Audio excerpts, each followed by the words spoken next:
Hello everyone, welcome to Magnebrains IIT JEE and NEET channel. मैं अभिषेक कुमार। मैग्नेब्रेन्स अकेला एक ऐसा प्लेटफॉर्म जो आपको complete NCERT book, NCERT exemplar और बेस्ट पब्लिशर्स की बुक आपको कंप्लीट थ्योरी और सॉल्यूशंस के साथ यहाँ पे प्रोवाइड करते हैं। इसी के साथ में एक अकेला ऐसा प्लेटफॉर्म जो 100% फ्री एजुकेशन के साथ आपको complete NTSC exam, olympiad exam और जो चैनल आप वॉच कर रहे हैं फाउंडेशन एग्जाम के लिए तैयारी करवाता है। तो जो चैनल आप वॉच कर रहे हैं ये है Magnebrains IIT JEE and NEET channel. एक अकेला चैनल जो अब आपको तैयारी करा रहा है आईआईटी जेईई और नीट के लिए भी। तो चलिए स्टार्ट करते हैं इस वीडियो को। इस वीडियो में हम लोग क्या कवर कर रहे हैं? तो इस वीडियो में हम लोग कवर कर रहे हैं वेरिएशन टॉपिक। ऐसी उम्मीद करता हूं कि कंप्लीट रेशियो का पार्ट, कंप्लीट प्रोपोर्शन का पार्ट और ये जो तीसरा पार्ट आप वॉच कर रहे हैं वेरिएशन, इसको पढ़ने के बाद आपको सारी चीज़ें बहुत अच्छे से क्लियर हो जाएंगी। तो चलिए यहाँ पे इसको स्टार्ट करते हैं। यहाँ पे इस वीडियो में मैं आपको 3 एग्जाम्पल्स के साथ पूरे थ्योरी पार्ट को समझाने वाला हूँ। तो वेरिएशन एक बहुत इंपॉर्टेंट टॉपिक जो रेशियो प्रोपोर्शन के साथ चलता है, इसलिए इस चैप्टर का नाम रेशियो प्रोपोर्शन एंड वेरिएशन आप हर बार हमेशा सुनने को देखेंगे। ठीक है, 8th क्लास में ये टॉपिक आपने पढ़ा है। कौन सा? सिर्फ वेरिएशन का पार्ट। अगर आपको एक चैप्टर का नाम याद हो, direct proportion and indirect proportion. यहाँ कई बुक्स में आपको ये देखने को मिलता है direct variation and indirect variation. तो यहाँ पे 2 चैप्टर आपको 8th क्लास में देखने को मिलते हैं। 7th क्लास से ये चालू होता है चैप्टर रेशियो एंड प्रोपोर्शन, फिर 8th में ये चालू होता है रेशियो एंड प्रोपोर्शन, और एक नेक्स्ट चैप्टर था जहाँ पे आपने डायरेक्ट प्रोपोर्शन और इनडायरेक्ट प्रोपोर्शन के बारे में नॉलेज ली थी। फाउंडेशन के अंदर ज़्यादातर कॉम्पिटिटिव एग्जाम्स में, मतलब मैक्सिमम कॉम्पिटिटिव एग्जाम्स में यहाँ से आपको क्वेश्चन पक्का है मिलेगा। या तो रेशियो रिलेटेड या प्रोपोर्शन रिलेटेड या दोनों का मिक्सचर वेरिएशन रिलेटेड। तो यहाँ पे वेरिएशन का मतलब होता क्या है पहले तो हम ये समझ लेते हैं। तो चलिए वीडियो को करते हैं स्टार्ट। लेकिन इससे पहले आपको बता देते हैं, जब आप मैग्नेब्रेन्स आईआईटी जेईई नीट चैनल के साथ जुड़ते हैं तो हर टॉपिक का आपको बेसिक थ्योरी यहाँ पे दिया जाएगा। हर थ्योरी से रिलेटेड आपको डेली प्रैक्टिस पेपर्स कराए जाते हैं, जहाँ पे आपको 5 से 15 क्वेश्चंस यहाँ पे हर डीपीपी में आपको देखने को मिलेंगे।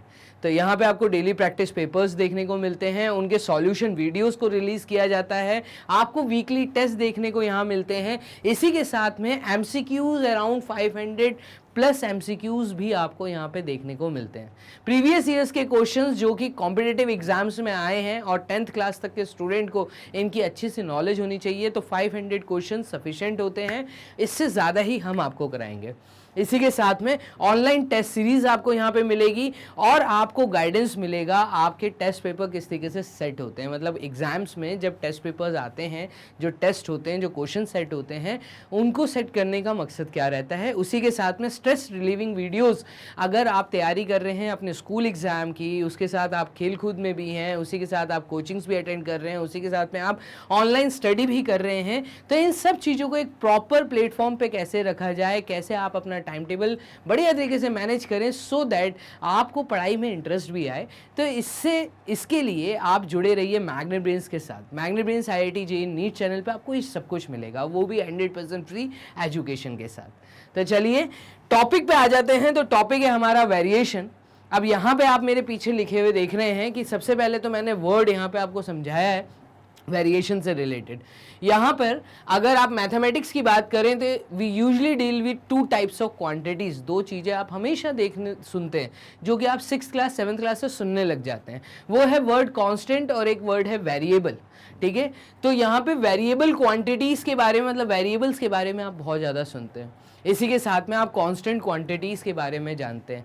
तो आप लोगों ने जैसे कुछ एक्सरसाइजेस, कुछ क्वेश्चंस पढ़े थे, कुछ टॉपिक्स पढ़े थे, लीनियर इक्वेशंस बात करूं या अलजेब्रिक एक्सप्रेशंस की मैं बात करूं, तो जब आप एक्सप्रेशंस के बारे में नॉलेज लेते हैं, एक्सप्रेशंस मतलब जब आप अलजेब्रा की इनिशियल स्टेज को पढ़ना चालू करते हैं कि अलजेब्रा होता क्या है, what do you mean by algebra and what do you mean by the algebraic expressions, जब आप एक्सप्रेशंस के बारे में पढ़ते हैं तो वहाँ पर आपको ये चीज़ सुनने को मिलती है कि जब भी नंबर्स, वेरिएबल्स, जब भी नंबर्स, ठीक है, वेरिएबल्स और मैथमेटिकल रिलेशंस का यूज किया जाता है, जब भी नंबर्स, वेरिएबल्स और मैथमेटिकल रिलेशंस का यूज किया जाता है किसी चीज को एक्सप्रेस करने के लिए, मैथमेटिकल रिलेशंस में यहां पे बोलूं तो प्लस, माइनस, मल्टीप्लाई, डिवीजन मतलब addition, subtraction, multiplication and division के जब आप रूल्स पढ़ते हैं उसके साथ आप यूज करना सीखते हैं कैसे नंबर्स और कैसे वेरिएबल्स में अपनी चीजों को मैथमेटिक्स के अंदर एक्सप्रेस किया जाता है, उसी चीज को हम बोलते हैं एक्सप्रेशन। तो आपको ये चीज बहुत क्लियर होनी चाहिए कि एक्सप्रेशंस क्या होते हैं। तो एक्सप्रेशंस या मैं अलजेब्रा बोलूं तो अपनी बातों को मैथमेटिक्स लैंग्वेज में जब नंबर्स, वेरिएबल्स और मैथमेटिकल रिलेशंस के थ्रू मैं किसी को बताता हूं, एक्सप्रेस करता हूं, उसी चीज को हम बोलेंगे एक्सप्रेशन। और जब हम एक्सप्रेशंस पढ़ते हैं तो वहां पे हम लोग एक चीज सुनते हैं जो वर्ड है टर्म्स, और इसी टर्म्स के अंदर हम दो चीजें सुनते हैं, एक होता है आपका कांस्टेंट और एक होता है आपका कोएफिशिएंट। तो ये चीजें आप 6th, 7th, 8th क्लास में बहुत अच्छे से सीख लेते हैं कि भाई कोएफिशिएंट्स किनको बोला जाता है, कांस्टेंट्स किनको बोला जाता है। तो कोएफिशिएंट्स उनको बोला जाता है जहां पे वेरिएबल्स नंबर्स के साथ में या अकेले वेरिएबल्स आते हैं। तो यहाँ पे कोएफिशिएंट्स पढ़ते समय आपने दो चीजें सुनी होंगी, एक होता है नंबर कोएफिशिएंट और एक होता है वेरिएबल कोएफिशिएंट। और यहां से आपको वर्ड इंट्रोड्यूस कराया जाता है वेरिएबल। वेरिएबल्स का मतलब जो चीज़ वैरी करे, जिसकी वैल्यू आपको नहीं पता और जिसको मैथ्स के अंदर हम एज्यूम कर लेते हैं, मान लेते हैं कि हाँ कुछ वैल्यू है। आपके पास कुछ टॉफ़ीज़ हैं, मेरे पास 100 टॉफ़ीज़ हैं। अगर आपकी और मेरी टॉफ़ीज़ को ऐड कर दिया जाए, वो जो आपकी कुछ टॉफ़ी थी उस कुछ वर्ड के लिए मैथमेटिक्स में हमने स्मॉल अल्फ़ाबेट्स का यूज़ किया है। दैट मीन्स हम यूज़ करते हैं ए से लेके जेड तक स्मॉल लेटर्स का, और इन्हीं लेटर्स को हम लोग बोलते हैं मैथमेटिक्स के अंदर वेरिएबल्स। क्लियर है? तो कोएफिशिएंट के समय आप पढ़ते हैं कि नंबर कोएफिशिएंट और वेरिएबल कोएफिशिएंट किसको बोला जाता है। तो यहाँ पे बेसिकली ये इसी की बात कर रहा है पहले पॉइंट में कि mathematics usually deal with two quantities, एक तो है वर्ड वेरिएबल्स और दूसरा वर्ड जो आपको यहाँ देखने को मिल रहा है वो है कांस्टेंट क्वांटिटीज। तो वेरिएबल क्वांटिटीज क्या होती हैं और कांस्टेंट क्वांटिटीज क्या होती हैं, ये आपको बहुत अच्छे से नॉलेज होगी, ऐसी पूरी उम्मीद करता हूँ। क्लियर है? चलिए, तो if a value of a quantity remains unaltered under different situations it is called a constant. Constant का मतलब जो इस वैल्यू को आपने फिक्स कर दिया। मैंने बोला मेरे पास 100 टॉफीज है, मैंने फिक्स कर दिया मेरे पास 100 टॉफीज है, इससे ना ज़्यादा है इससे ना कम है। जिसकी वैल्यू एकदम डिफाइंड है, जिसकी वैल्यू मैंने फिक्स कर दी है, जो कि चीज़ कांस्टेंट है, उसके लिए हम ये वर्ड कांस्टेंट यूज़ करते हैं। क्लियर है? और एक वर्ड होता है यहाँ पे वेरिएबल, जो चीज़ वैरी करती है, vary with the situations. Situation depend कर सकती है। मैं बोल रहा हूँ आपके पास कुछ टॉफ़ी है, वो कुछ टॉफ़ी डिपेंड कर सकती है, वो हो सकता है 10 हो, वो 5 हो, वो 100 हो, वो 200 हो, वो 1000 टॉफ़ीज़ हो, कितनी भी नंबर ऑफ टॉफ़ीज़ हो सकती हैं। जिस वैल्यू को हम एज्यूम कर लेते हैं उसी चीज़ को हम वेरिएबल कहते हैं। If the value of a quantity changes, अगर किसी वैल्यू को हम चेंज कर सकते हैं under different situations, it is called a variable. तो कहाँ पे वेरिएबल बोला जाएगा और कहाँ पे कांस्टेंट बोला जाएगा, आपको ये नॉलेज बहुत अच्छे से होगी। चलिए, the change in the value of a variable when the values of the related variables change, it is termed as a variation. Variation कहाँ आता है? तो वर्ड वेरिएशन यहाँ पे मैंने आपको पहली स्लाइड में बहुत अच्छे से समझाया। भाई वेरिएशन मतलब जो चीज़ वैरी कर रही है अकॉर्डिंग टू द सिचुएशन। जब वेरिएबल्स की वैल्यू चेंज हो जाती है depend on the situation, it is known as variation. तो यहाँ से कहानी आपकी चालू हुई थी और यहाँ पे पहली स्लाइड में हमने वर्ड वेरिएशन को समझा।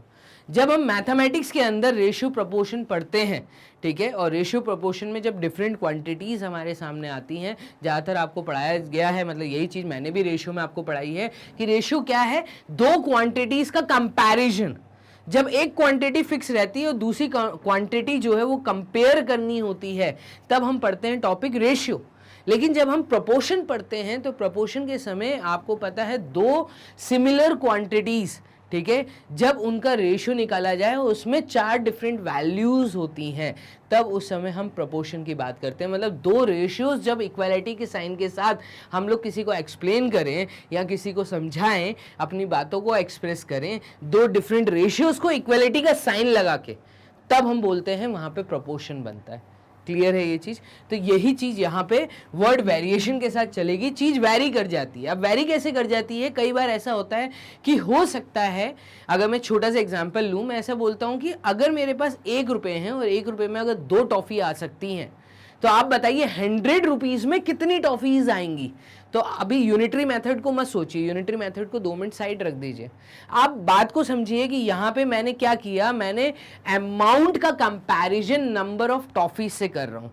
मैंने क्या बोला, मेरे पास एक टॉफी है, एक टॉफी अगर 2 रुपए की है, तो यहाँ पे मैं किन 2 चीजों को कंपेयर कर रहा हूँ? मैं तो एक तो अमाउंट को नंबर ऑफ टॉफीज के साथ कंपेयर कर रहा हूँ। क्लियर?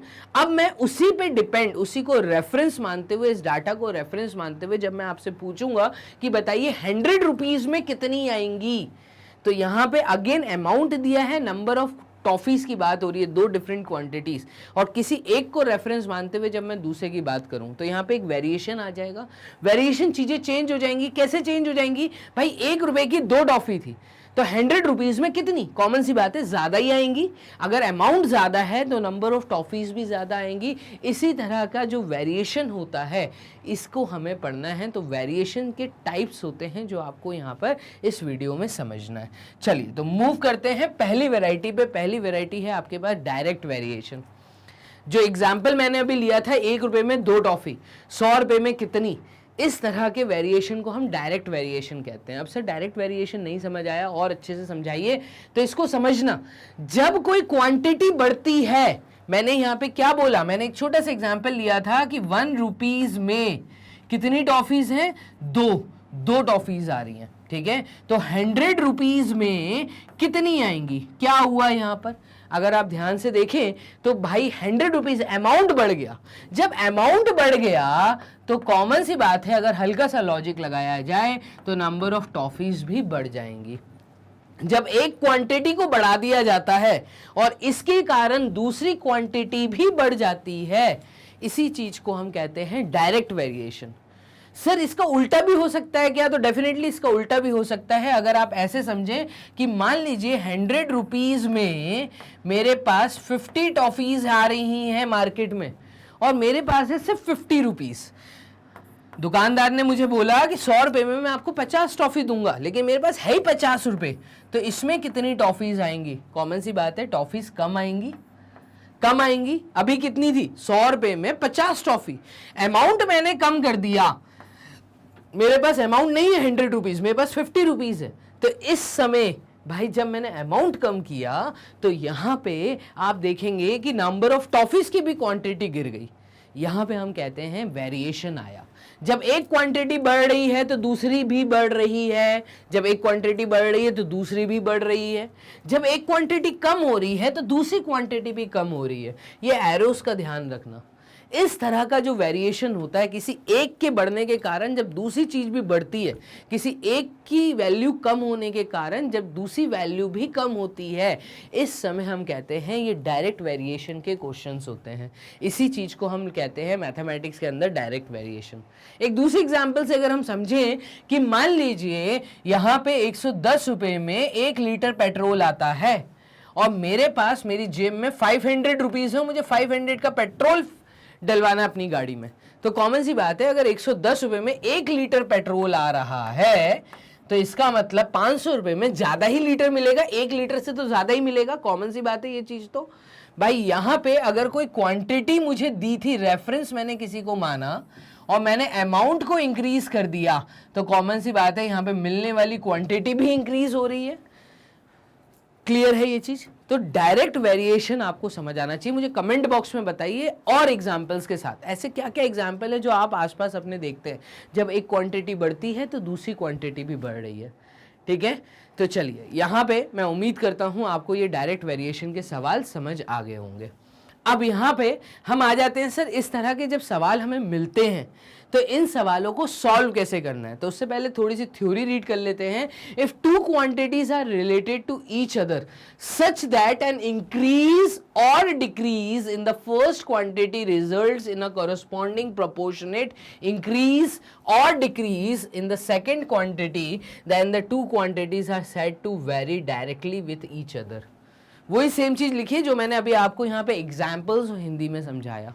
मैंने वही बोला आपको, जब एक क्वांटिटी बढ़ रही है तो दूसरी बढ़ रही है, जब एक क्वांटिटी कम हो रही है तो दूसरी कम हो रही है। अब इस तरह के जब सवाल हमसे पूछे जाते हैं तो हमें यहाँ पे समझना पड़ता है कि भाई किस तरह का वेरिएशन दिया है, ठीक है। तो आपको वेरिएशन पहचानना है, क्या एक क्वांटिटी को रेफरेंस मानते हुए दूसरी क्वांटिटी की वैल्यू पूछी है, तो कॉमन सी बात है, जब एक क्वांटिटी बढ़ेगी तो दूसरी बढ़ेगी, जब एक क्वांटिटी कम होगी तो दूसरी भी कम होगी। तो इस तरीके से जब आप पहचानना सीख लेते हैं तो आपको एक फॉर्मूला यूज करना है, और वो फॉर्मूला है x1 upon y1 is equals to x2 upon y2। बड़ा आसान फॉर्मूला। अब सर ये x1 y1 x2 y2 क्या है, तो थोड़ी इसकी चर्चा कर लेते हैं। यहाँ पे जो मैंने एग्जाम्पल लिया था, मैं उसी एग्जाम्पल को दोबारा से पिक करता हूँ। प्रॉपर तरीके से टैबुलेशन फॉर्म में हम लोग एग्जाम्पल पिक करते हैं। मैंने क्या बोला, इस फॉर्मूले को यूज़ कैसे करना है, अब मैं वो सिखा रहा हूँ। मैं ये बोल रहा हूँ कि मान लीजिए, ठीक है, कि तुम्हें एक सवाल आया और क्वेश्चन कुछ ऐसा था। देखिएगा सवाल क्या है, तो सवाल मान लीजिए यहाँ पे मुझे दिया हुआ है कि इन 200 rupees number of toffees, तो number of toffees shopkeeper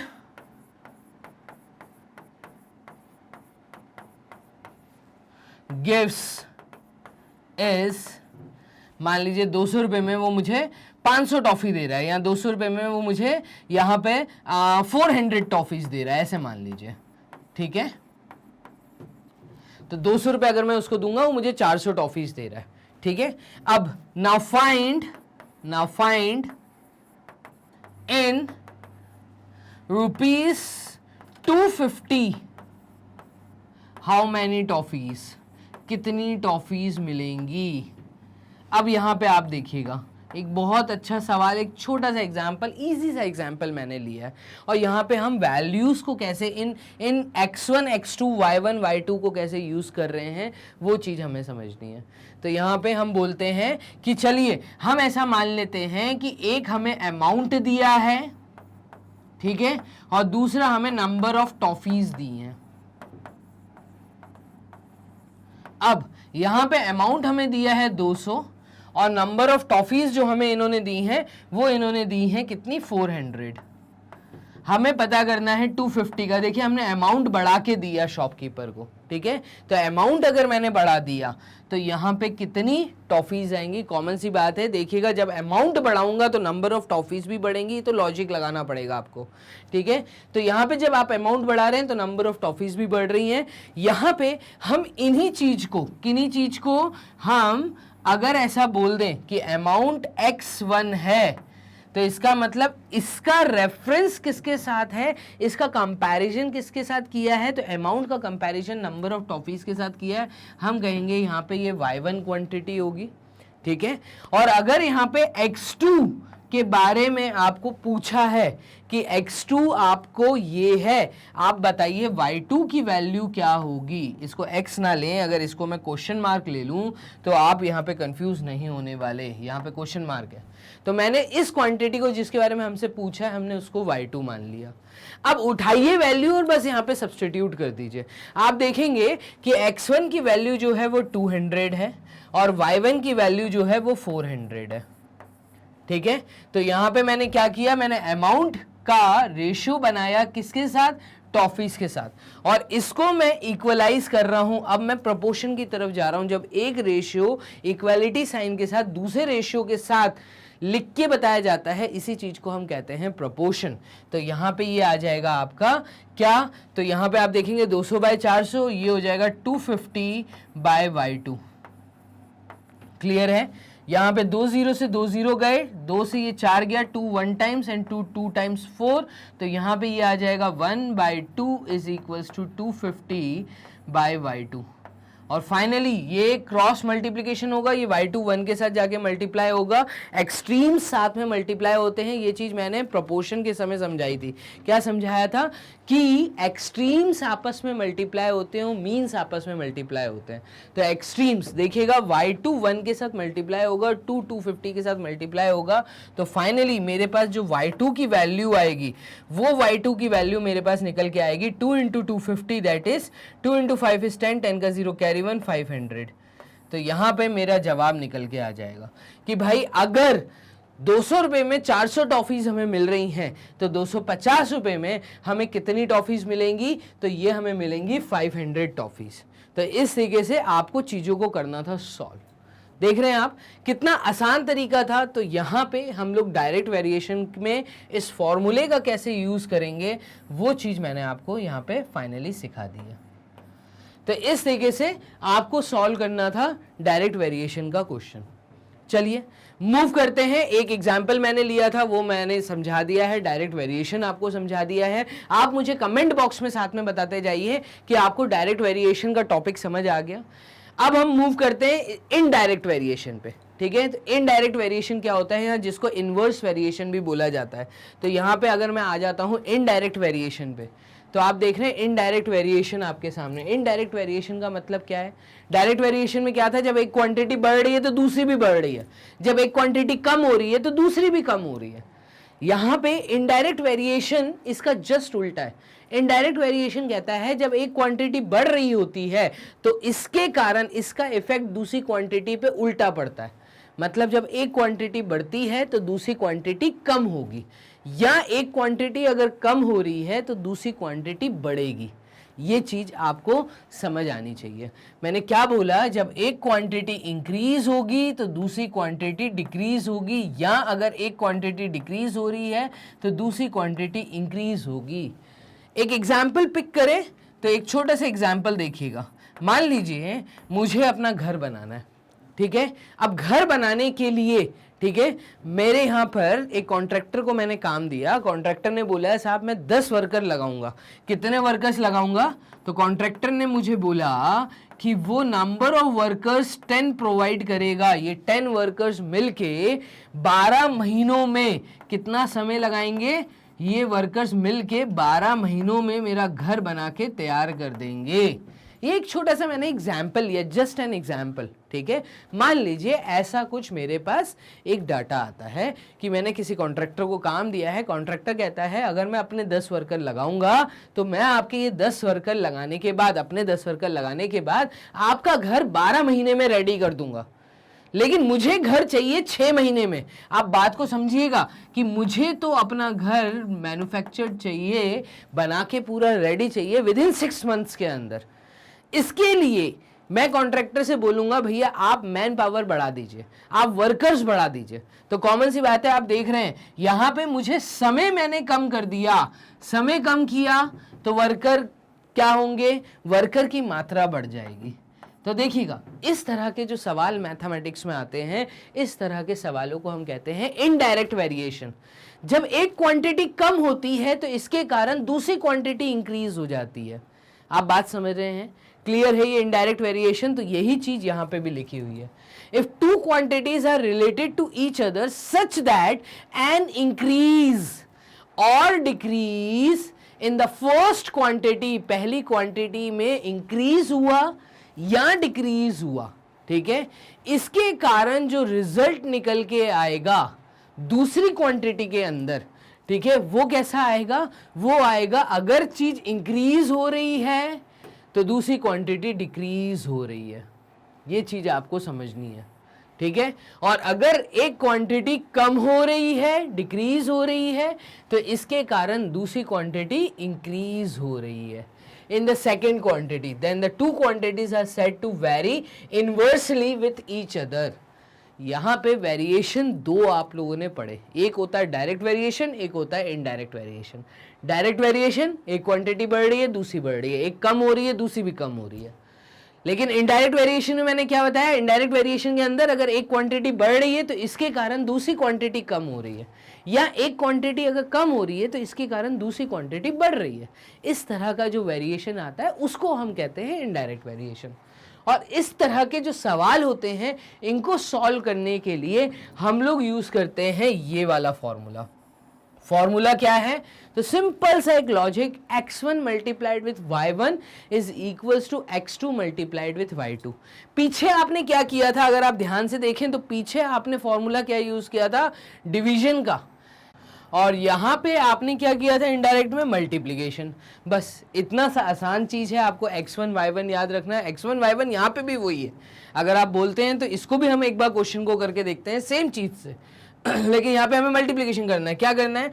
तो हम वर्कर्स वाली क्वांटिटी को क्यों ना x मान लें, तो ये आपका x1 हो जाएगा, ये आपका x2 हो जाएगा। टाइम को हम मान लेते हैं y1 और इसको मान लेते हैं हम y2। क्लियर? तो अगर इन वैल्यूज को उठा के हम यहाँ पर सब्स्टिट्यूट करेंगे तो आप देखेंगे यहाँ पर क्या नोटिस करने को आएगा कि x1 को y1 के साथ मल्टीप्लाई करना है, मतलब 10 को हमें 12 के साथ मल्टीप्लाई करना है, विच इज इक्वल्स टू यहाँ पे x2 हमारा मल्टीप्लाई होगा किसके साथ? y2 के साथ। तो y2 हमें दिया है 6 मंथ्स। क्लियर है? तो यहाँ पे हमें देखो सबसे पहले तो ये याद रखना जब रेशियो बनाएंगे, क्योंकि क्वेश्चन में हो सकता है 1 ईयर बोला हो, तो ईयर को पहले आपको यूनिट चेंज करके मंथ में कन्वर्ट करना है। तो ये चीज़ आपने रेशियो में सीखी थी कि तभी कंपैरिजन हो सकता है दो रेशियोज का जब वहाँ पर आपके यूनिट सेम होंगे। तो यहाँ पे देखो 12 मंथ लिखा है, यहाँ पे 6 मंथ लिखा है, तभी आपका जवाब आ पाएगा। क्लियर है? चलिए, तो x2 की वैल्यू निकालनी है, तो ये हो जाएगा 10 multiplied with 12 upon 6 which is equals to x2। और 6 से ये 12 कटा 2 टाइम्स, तो 6 2, तो यहाँ पे x की वैल्यू आ रही है 20। जस्ट मुझे डबल वर्कर्स करने पड़ेंगे। तो यही तो हमसे पूछा था कितने वर्कर्स हमें चाहिए। अगर 10 वर्कर 12 महीने में काम कर पा रहे हैं, हमें अपना काम अगर 6 महीने में ख़त्म करना है, तो यहाँ पे कितने वर्कर्स हमें चाहिए? यहाँ पे हमें 20 वर्कर्स चाहिए। तो ये था एक छोटा सा सिंपल सा टॉपिक जो आपने पढ़ा, direct variation and indirect variation. अब इससे थोड़ा सा आगे बढ़ते हुए आपको यहाँ पे 2 वेरिएशंस और पढ़ने हैं। ठीक है? जो चीज आप 8th क्लास में यहाँ पे सिर्फ डायरेक्ट और इनडायरेक्ट पढ़ते हैं, उन्हीं को 2 और हम आगे बढ़ाते हुए जब ये आपस में लिए जाते हैं तब क्या होता है, तो यहाँ पे एक जॉइंट वेरिएशन करके बनता है। जॉइंट वेरिएशन आपको समझना पड़ेगा।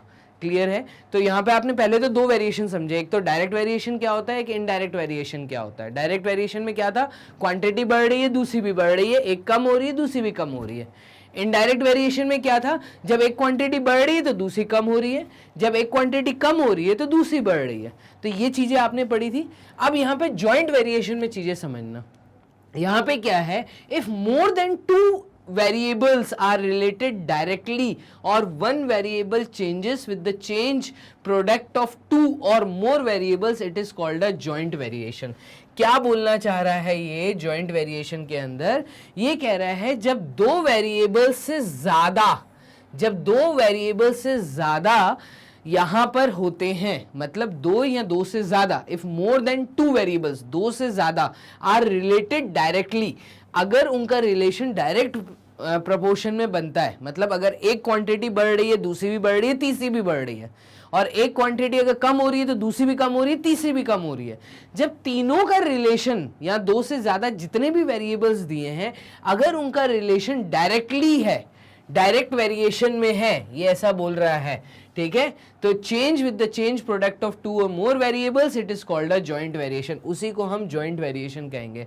मतलब अगर 2 से ज्यादा क्वांटिटीज डायरेक्टली प्रोपोर्शनल हैं, कई बार ऐसे क्वेश्चंस आते हैं कि मान लो एक क्वांटिटी बढ़ी, इसके कारण दूसरी भी बढ़ी, तीसरी भी बढ़ी। क्लियर है? तो इस तरह के जो वेरिएशंस होते हैं उनको हम जॉइंट वेरिएशन कहते हैं। इसको सॉल्व करने के लिए आपको क्या करना है? देखो, x is directly proportional to y and z। अगर x हम कहते हैं if x is in joint variation with y and z तो चेंज हो ही रहे हैं और x भी चेंज हो रहा है इनके कारण, तो यहाँ पे it can be symbolically written as x proportional to yz, और ये प्रोपोर्शनल का साइन हटाने के लिए हम करते हैं इक्वल टू का साइन। जैसे ही प्रोपोर्शनल का साइन हटाएंगे तो इक्वल टू साइन और एक कांस्टेंट मल्टीप्लाई हो जाएगा। तो यहाँ पे आप देखेंगे k जो है ये कांस्टेंट वैल्यू है। तो जब कोई 3 वैल्यूज, यहाँ पे जैसे इन्होंने बोला है कि x जो है वो डायरेक्टली प्रोपोर्शनल है। डायरेक्टली प्रोपोर्शनल मतलब एक होता है डायरेक्टली प्रोपोर्शनल, एक होता है इनवर्सली प्रोपोर्शनल। ठीक है? डायरेक्टली प्रोपोर्शनल है y और z के साथ, तो यहाँ पे इस प्रोपोर्शनल साइन को हटाने के लिए हम बोलेंगे x इज इक्वल टू के वाई जेड। ये जो कांस्टेंट की वैल्यू है ये मल्टीप्लाई हो जाएगी y और z के साथ। एक एग्जाम्पल इन्होंने लिया है, कैसा क्वेश्चन आता है, तो इस तरह का एक सवाल देखिएगा। ये बोल रहा था variable x is in joint variation, directly बोल दिया कि एक वेरिएबल है x जो जॉइंट वेरिएशन में है y और z के साथ।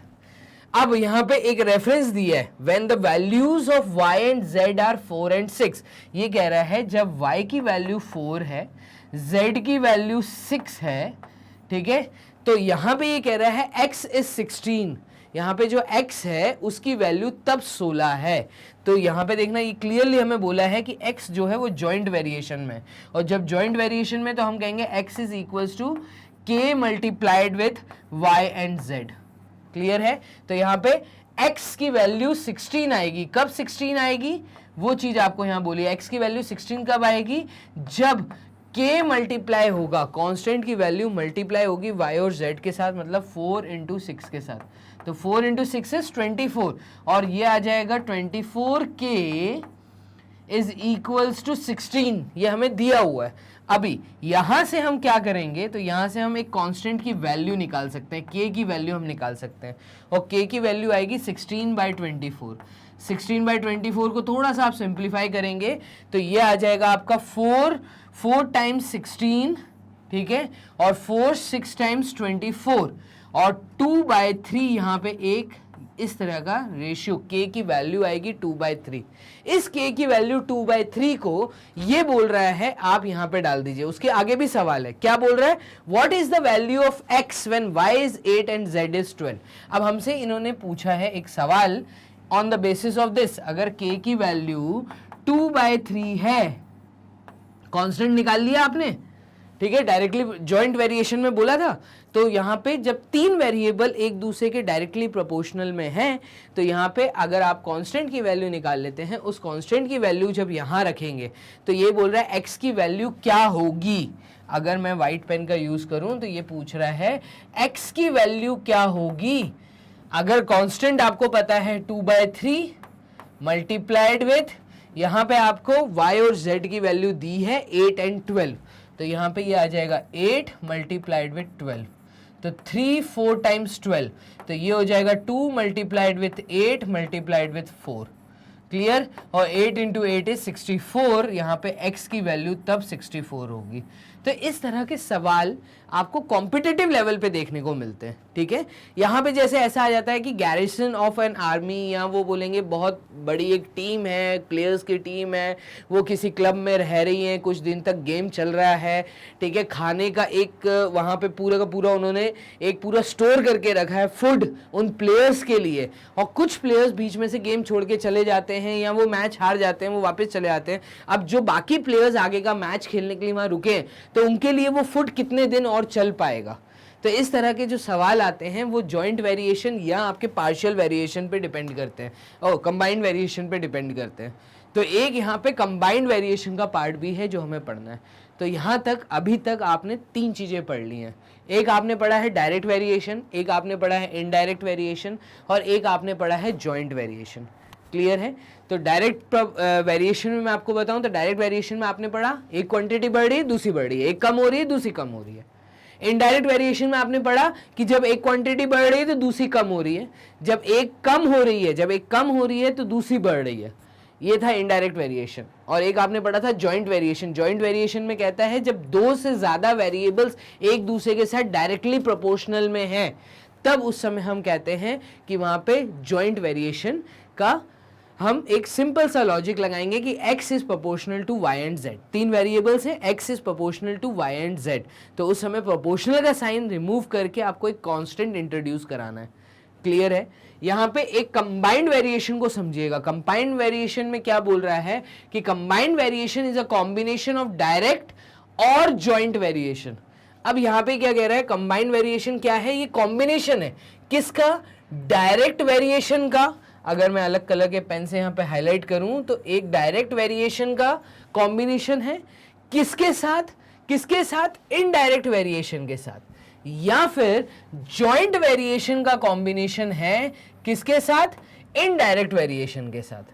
तो यहां पर ये चीज आपको याद रखनी पड़ेगी, कंबाइंड, दो चीजों का कॉम्बिनेशन। किन दो चीजों का कॉम्बिनेशन? एक तो डायरेक्ट वेरिएशन का इनडायरेक्ट के साथ, कि क्वांटिटी बढ़ रही है तो दूसरी दो क्वांटिटीज में एक क्वांटिटी कम हो गई, एक बढ़ गई। इस तरह के सवाल आते हैं। क्या बोला मैंने ये बोला कि मान लीजिए एक क्वांटिटी बढ़ रही है, इसके कारण जो दूसरी क्वांटिटी है वो कम हो गई, बट तीसरी क्वांटिटी बढ़ गई। या अगर कोई क्वांटिटी कम हो रही है, इसके कारण दूसरी क्वांटिटी कम हो रही है, बट तीसरी क्वांटिटी बढ़ रही है। इस तरह के जो कॉम्बिनेशंस बनते हैं, तो यहाँ पे अगेन वही प्लेयर्स वाले और आर्मी वाले जो क्वेश्चंस आते हैं, यहाँ पे वो वाले हमें सवाल सॉल्व करने, या वर्कर्स वाले क्वेश्चन आते हैं कि वर्कर्स इतने दिन में काम कर पा रहे हैं, इतना घंटा एक दिन का दे रहे हैं वो लोग, तो number of working hours, number of working days and number of workers जब आपस में कॉम्बिनेशन में आएंगे, इस तरह के सवाल आपको पहचानने पड़ेंगे। तब आपके पास कंबाइंड वेरिएशन के क्वेश्चंस, आप समझ जाइएगा कि ये जो क्वेश्चंस हैं कंबाइंड वेरिएशन के क्वेश्चंस हैं। क्लियर है? तो कंबाइंड वेरिएशन में कह रहा है कि ये एक कॉम्बिनेशन है, किसका? डायरेक्ट प्रोपोर्शन का किसके साथ? इनडायरेक्ट प्रोपोर्शन के साथ। या फिर ये कॉम्बिनेशन है जॉइंट वेरिएशन का इनडायरेक्ट वेरिएशन के साथ। क्लियर है? So in this case, 3 or more variables exist. If x is in combined variation with y and z, it can be symbolically written as x is proportional to y by z or x is proportional to z by y. एक छोटे से example से चीज़ों को समझते हैं कि कैसा ये बोलना चाह रहा है। देखो, आपको इससे तो समझ नहीं आएगा, बट एग्जाम्पल से आपको बहुत अच्छे से समझ आ जाएगा। एग्जाम्पल यहाँ पे क्या दिया है? इन्होंने बोला है if x varies directly as y and inversely as z। ये कह रहा है कि अगर x जो है, x प्रोपोर्शनल है किसके साथ? Directly with y and inversely with z, inversely with z, 1 by z। ठीक है, तो y by z, x अगर इस तरीके से प्रोपोर्शन में है, x की वैल्यू अगर 10 है, x की वैल्यू अगर 10 है, when y is 5 and z is 5, वो कह रहा है जब y की वैल्यू भी 5 होगी और z की वैल्यू भी 5 होगी, तो यहाँ पे वो z की वैल्यू भी तुम्हें 5 दे रहा है। ठीक है, for what value of z will x is 3 and y is 4। अब देखो, प्रोपोर्शनल का जब भी साइन हटाना होता है तब इक्वल टू का साइन करके हम एक कांस्टेंट को मल्टीप्लाई करेंगे। अगेन यहाँ पे भी वही है जो पीछे किया, बट यहाँ पर दो चीजों का कॉम्बिनेशन था, दो डिफरेंट चीजों का। पीछे आपने जॉइंट वेरिएशन में पढ़ा था, सिर्फ डायरेक्टली होते हैं। ठीक है, डायरेक्टली होते हैं एक दूसरे के साथ, तो डायरेक्ट प्रोपोर्शन यहाँ पे इनवर्स नहीं बनता, बट यहाँ पे डायरेक्ट और इनवर्स दोनों बना है। तो डायरेक्ट और इनवर्स, के कांस्टेंट मल्टीप्लाई किया, यहाँ पे के की वैल्यू क्या आएगी? तो फाइनली के की वैल्यू यहाँ पर आ रही है 10। 5 से 5 कटा, 1 आया, 1 इंटू के इज के की वैल्यू आ गई 10।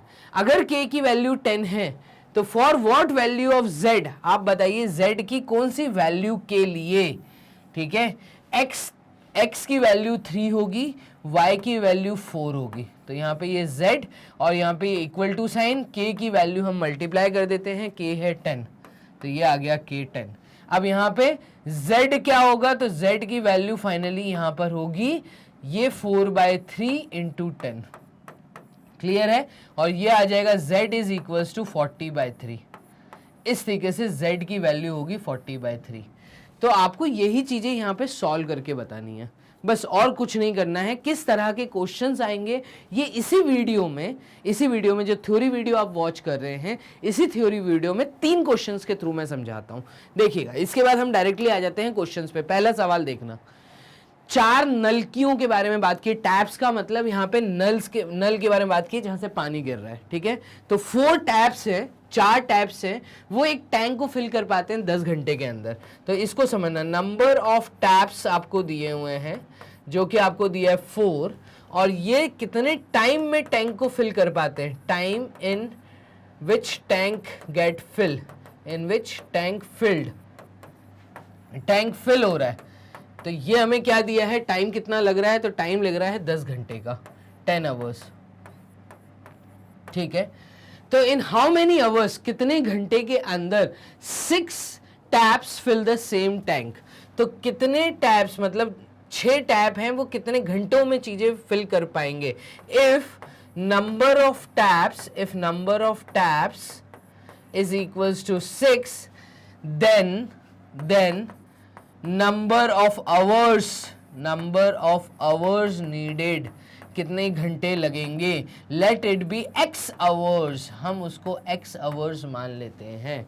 अब आप देखिए 4 नलकियां थी, वो 10 घंटे में एक टैंक को फिल कर पा रही थी। सेम टैंक है, टैंक की कैपेसिटी वही है, ठीक है। इस तरह के सवालों में आपको कैपेसिटी वही मान के चलनी है। तो आप बताइए कि अगर मैं 6 नलके खोल दूं तो कॉमन सी बात है समय कम लगेगा। हमने क्या किया यहाँ पे, आप चीज़ों को समझना, हमें क्या दिया था, तो हमें नंबर ऑफ टैप्स दिए थे, नंबर ऑफ टैप्स हमें दिए थे और आवर्स हमें दिए थे इन विच दे कैन फिल। तो 4 टैप्स 10 घंटों में अगर फिल कर पा रहे हैं तो 6 टैप कितने घंटों में फिल कर पाएंगे। तो कॉमन सी बात है, अगर आप नल के ज़्यादा खोल देंगे, सेम कैपेसिटी का टैंक है, तो वो कम टाइम में फिल कर पाएगा। यहाँ पे आपने क्वांटिटी इंक्रीज की है, ये क्वांटिटी कम हो जाएगी, समय कम लगेगा। तो यहाँ पर आपने पहचाना कि दिया हुआ जो सवाल था वो कौन सा सवाल था, it is of direct variation. ये डायरेक्ट वेरिएशन, इनडायरेक्ट वेरिएशन का क्वेश्चन था, डायरेक्ट नहीं इनडायरेक्ट वेरिएशन। जब एक क्वांटिटी बढ़ रही है तो दूसरी कम हो रही है। यहाँ पे देखो नंबर ऑफ टैप्स बढ़ रहे हैं तो वर्किंग आवर्स जो हैं वो कम हो रहे हैं। It is of indirect variation, ये एक इनडायरेक्ट वेरिएशन का क्वेश्चन है। चलिए, तो यहाँ पे ये वर्ड हटा के हम यहाँ लिख देते हैं इनडायरेक्ट वेरिएशन। अब अगर ये इनडायरेक्ट वेरिएशन का है तो अभी हमने फॉर्मूला देखा, x1 upon y1 is equals to x1 multiplied with y1। यहाँ पे x1 का मल्टीप्लीकेशन हो रहा है y1 के साथ, which is equals to x2 multiplied with y2। जब इनडायरेक्ट वेरिएशन होता है तब मल्टीप्लिकेशन करना है, बस ये याद रखना है। तो इस फॉर्मूले का हम यूज करेंगे और इन क्वांटिटीज को, जो सिमिलर क्वांटिटीज हैं, कौन सी, नंबर ऑफ टैप्स, इनको हम मान लेते हैं y या x, इनको हम x मान लेते हैं, चलिए ठीक है। और जो नंबर ऑफ आवर्स हैं इनको हम y मान लेते हैं। तो ये वाली क्वांटिटी जो 4 है ये x1 हो जाएगी, जो 6 है ये x2 हो जाएगी। ये जो y आवर्स हैं ये हो जाएगा y1 और इस x की वैल्यू हम एक काम करते हैं, इस x की जगह पे यहाँ पे लिख देते हैं y2। तो ये हो जाएगा आपका y2। कोई डाउट नहीं, हमें y2 की वैल्यू निकालनी है। तो चलिए, ये जो हमने x आवर्स लिए हैं इसको भी हम यहाँ पे y लिख देते हैं। तो यहाँ पे ये y2 आवर्स लगेंगे। चलिए, अब y2 की वैल्यू निकालने के लिए हम क्या करेंगे, तो 4 को हम मल्टीप्लाई करेंगे 10 के साथ। तो 4 multiplied with 10 which is equals to 4 10 से मल्टीप्लाई होगा 6 मल्टीप्लाइड विथ y2। 6 किसके साथ मल्टीप्लाई होगा, 6 y2 के साथ मल्टीप्लाई होगा। और y2 की वैल्यू क्या आएगी, तो 4 into 10/6 is equals to y2। यहां से 2 इंटू 2 इज 4, 2 इंटू 3 इज 6, ये हो जाएगा 20/3, ठीक है। और 20/3 यहाँ पे ये y2 की वैल्यू आएगी। 20/3 को अगर मैं सॉल्व करूंगा तो ये आ जाएगा 2 6 times 18.66 is equals to y2, मतलब 6 घंटे। अभी कितने लग रहे थे, नंबर ऑफ टैप्स 4 थे, 10 घंटे में फिल कर पा रहे थे। अगर 6 टैप ओपन कर दूंगा तो 6 घंटे या मैं ऐसा बोलूंगा 6 घंटे कुछ मिनट लगेंगे, ठीक है। तो 6 आवर्स 66 कुछ आसपास जो वैल्यू आई है वो मिनट्स के आसपास की वैल्यू आई है। क्लियर है। तो 66.66 को आप मिनट्स में चेंज कर लीजिए। तो कुल मिला के एक अप्रॉक्सीमेट 7 घंटे हम मान के चल लेते हैं कि हमें यहाँ 7 घंटे में हम टैंक को फिल कर लेंगे। तो ये इनडायरेक्ट वेरिएशन का क्वेश्चन था जो आपने यहाँ पर देखा। क्लियर है। मूव करते हैं एक डायरेक्ट वेरिएशन के ऊपर। यहाँ पे क्या कह रहा है कि एक फैमिली है, वो 120 यूनिट्स महीने भर में 18 डेज में यूज कर रही है। यूनिट्स मतलब बिजली में मीटर जो लगा रहता है वहां पे जो यूनिट्स 120 यूनिट्स वो 18 डेज में अगर यूज कर पा रहे हैं तो देखिएगा इन 18 डेज 120 यूनिट्स का कंजप्शन हो रहा है। ये ऑन एन एवरेज अगर मैं वैल्यू समझ लूं, और हमसे पूछा है बताइए 30 डेज में कितना यूनिट का कंजप्शन होगा। तो हाउ मैनी यूनिट्स, ये हमसे पूछा है। अब देखो 18 दिन में जब 120 यूनिट हैं तो अगर मैं दिन बढ़ा रहा हूं तो कॉमन सी बात है बिजली भी ज्यादा ही यूज होगी। तो जब एक क्वांटिटी बढ़ रही है तो दूसरी क्वांटिटी भी बढ़ रही है। ये जो क्वेश्चन है ये डायरेक्ट वेरिएशन का क्वेश्चन है। और डायरेक्ट वेरिएशन के लिए आप लोगों ने जो फॉर्मूला पढ़ा था वो था x1 upon y1 is equals to x2 upon y2। इस चीज का हम यहाँ यूज करेंगे। तो हम इस क्वांटिटी को मान लेते हैं x1, इस क्वांटिटी को हम मान लेते हैं x2, इस क्वांटिटी को हम मान लेते हैं y1, इस क्वांटिटी को हम मान लेते हैं y2। इन वैल्यूज को उठा के जब यहाँ पे सब्सटीट्यूट करेंगे तो ये आ जाएगा 18 डिवाइडेड विथ y1 मतलब 120 units which is equals to x2 की वैल्यू है 30 डेज, 30 डिवाइडेड विथ यहाँ पे ये आ जाएगी y2 की वैल्यू। तो y2 इधर जाएगा और यहाँ पर ये 30 मल्टीप्लाइड विथ 120 क्रॉस मल्टीप्लीकेशन, तो 30 मल्टीप्लाइड विथ 120 अपॉन 18, ये इस तरीके से y2 की वैल्यू आ जाएगी। यहाँ पे देखिएगा, यहाँ पे ये 2 9 टाइम्स 18 एंड 2 6 टाइम्स 12 एंड 60, फिर 9 और 30 कटेगा तो 3 into 3 is 9 and 3 10 times is 30 और 3 से ये 60 कटेगा तो यहाँ आएगा 20। 10 इंटू 20 y2 की वैल्यू जो आ जाएगी वो 200 यूनिट आएंगे, 200 यूनिट्स। तो इस तरीके से आपको चीज़ों को करना था सॉल्व। क्या किया हमने, आपको क्लियर है? यहाँ पे हमने चीज़ों को पहले तो पहचाना है, हमने ये पहचाना है कि एक क्वांटिटी बढ़ रही है तो दूसरी भी बढ़ रही है। ये क्वेश्चन जो है ये डायरेक्ट वेरिएशन का क्वेश्चन है, तो हमने पहले तो क्वेश्चन को पहचाना ये डायरेक्ट का है या इनडायरेक्ट का है। अगर ये डायरेक्ट वेरिएशन का क्वेश्चन है तो वहाँ पे भी किस तरीके से हमें लॉजिक लगाना है, मतलब वहाँ पे जो फॉर्मूला दिया था उसका यूज़ करके, क्रॉस मल्टीप्लिकेशन का यूज़ करके हमने ये कैलकुलेट कर लेंगे कि अगर 18 दिन में कोई फैमिली 120 यूनिट्स बिजली यूज़ कर रही है तो इसका मतलब 30 डेज में उसके मीटर में 200 यूनिट का कंजप्शन दिखाने वाला है। क्लियर है? तो इसी तरीके से क्वेश्चन नंबर 2 यहाँ पे मैंने इसी वीडियो में एक डायरेक्ट वेरिएशन एक इनडायरेक्ट वेरिएशन को कवर कर लिया। तो जो क्वेश्चन नंबर 1 था वो इनडायरेक्ट था और क्वेश्चन नंबर 2 है ये जो डायरेक्ट वेरिएशन था। अभी आ जाते हैं हम जॉइंट वेरिएशन पे। इस क्वेश्चन को देखिएगा तो जॉइंट आपको यहाँ पे देखने को मिलेगा।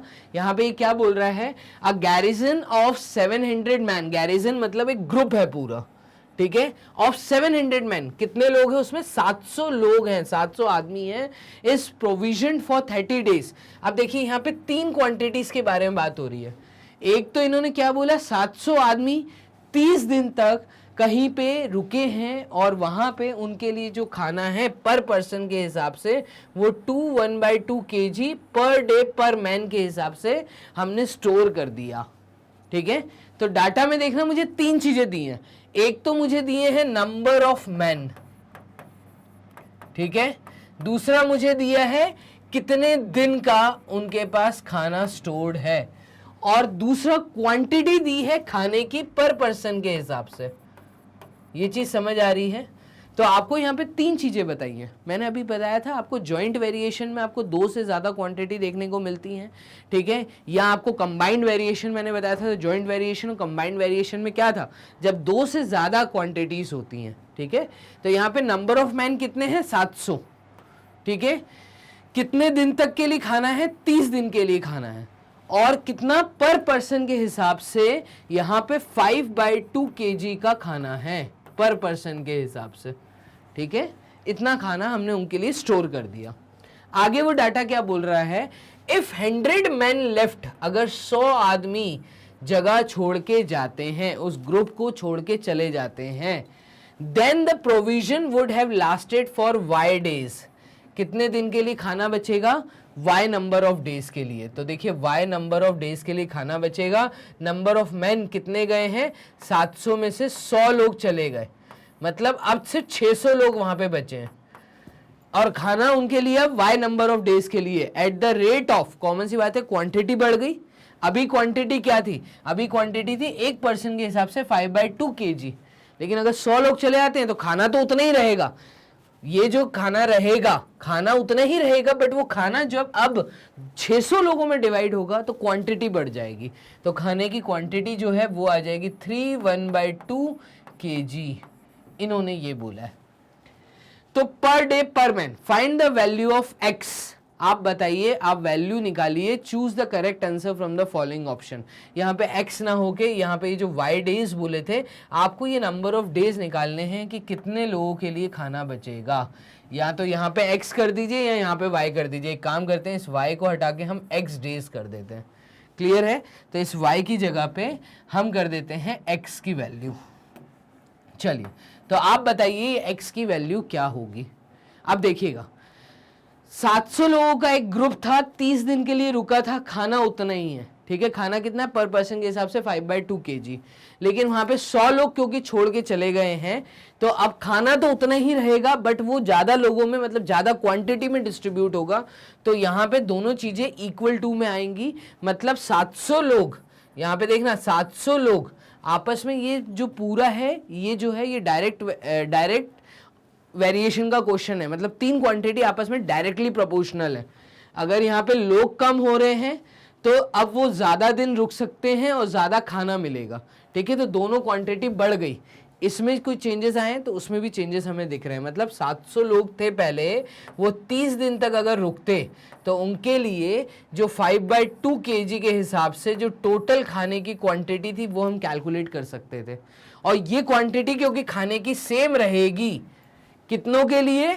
अगर 100 लोग चले जाते हैं, मतलब 600 लोगों के लिए, ठीक है। तो नंबर ऑफ डेज हम x मान लेते हैं। अब नंबर ऑफ डेज बढ़ेंगे मल्टीप्लाइड विथ ये खाना, अब इनके लिए रहेगा 3 × 2 6 7/2 kg, तो ये आ जाएगा 7/2 kg।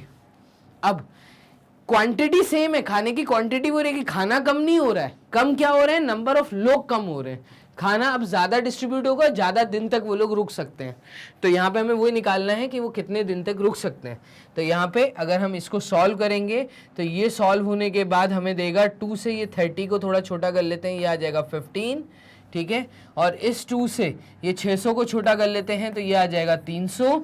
ये सॉल्व होगा तो ये आएगा 700 multiplied with 15 multiplied with 5 is equals to 300 multiplied with 7 into x.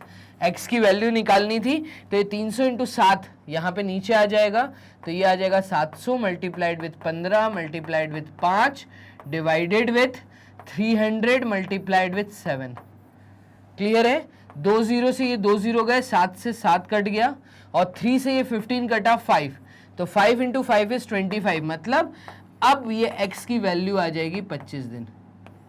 ये क्या आया है? तो 25 डेज वो लोग खाना खा सकते हैं। तो यहाँ पे 25 दिन का खाना है उनके लिए सफिशिएंट। खाने की क्वांटिटी अगर उतनी सेम है तो वो जो 100 लोग गए होंगे उन्होंने भी तो कुछ खा के गए होंगे। तो फाइनली जो क्वांटिटी बची हमने उसको सिमिलर मानते हुए दो इक्वेशंस को आपस में इक्वलाइज कर दिया था, और यहाँ पे हमसे x की वैल्यू पूछी थी, वही x हमने निकाला 25 दिन। तो इस तरीके से आपको ये सवाल को सॉल्व करना था। कैसे करना था वो हमने बताया। 2 या 2 से ज़्यादा जब भी आएगा तो कंबाइंड, या आपका क्या लगेगा, जॉइंट वेरिएशन। तो यहाँ पे कंबाइंड वेरिएशन के थ्रू मैंने चीज़ों को सॉल्व किया है। तो यहाँ पे आएगा 25, मैं कहूँगा C option is the right option. तो यही आपको पूछा था कि आप x की वैल्यू निकालो, वो हमने निकाल दिया, C option is the right option. तो चलिए, ये 3 सवाल थे जो बेसिकली मैं इस वीडियो में आपके लिए कवर किए। आपको यहाँ पे कंप्लीट थ्योरी मैंने दी है। आपसे उम्मीद करता हूँ कि ये सारी वीडियोस आप वॉच करेंगे, ठीक है। आपको सिर्फ टाइप करना है magnebrains.com। टाइप करते ही आपके पास जो इंटरफेस ओपन होगा, ये सारी वीडियोस इस इंटरफेस में, मतलब वेबसाइट पे without any advertisement proper arrange manner में आपको मिलेंगी। एक्सप्लोर टॉप कोर्सेज के हेड के नीचे जब आप थोड़ा सा ऊपर स्क्रॉल करते हैं तो आपको एक ऑप्शन मिलता है IIT JEE। इसको क्लिक करने के बाद आप फाउंडेशन की वीडियोस को वॉच कर सकते हैं। अगर आपके घर में कोई बड़ा भाई बहन है तो उनके लिए भी यहाँ पे कंप्लीट टीचर्स का कंप्लीट कोर्स आपको अवेलेबल है, वो भी 100% फ्री। आपको मेरे थ्रू मैथ्स पढ़नी है, आप वॉच नाउ पे क्लिक करिए। वॉच नाउ पे क्लिक करते ही आप आ जाएंगे मेरे द्वारा पढ़ाए हुए प्रॉपर मैथ्स, वो भी अरेंज मैनर में। कंप्लीट थ्योरी, DPPs, आपको यहाँ पे प्रैक्टिस शीट, MCQ सब कुछ अवेलेबल है। बस आपको मैग्नेट ब्रेन्स के साथ जुड़े रहना है, घर बैठे बैठे तैयारी करनी है। 100% फ्री एजुकेशन आपको सिर्फ दे रहा है मैग्नेट ब्रेन्स। आपको करने 3 छोटे काम। जल्दी से वीडियो को देना है एक लाइक, चैनल को करना है सब्सक्राइब, और दोस्तों के साथ करना है शेयर। चलिए, तो मिलते हैं यहाँ पे हम DPPs में, मतलब डेली प्रैक्टिस क्वेश्चंस में। जल्दी से डिस्क्रिप्शन बॉक्स में जाइए और डाउनलोड करिए, और क्वेश्चंस को खुद से सॉल्व करिए। सॉल्यूशन वीडियो वॉच करना ना भूलें। अपना ध्यान रखिए। Bye and take care.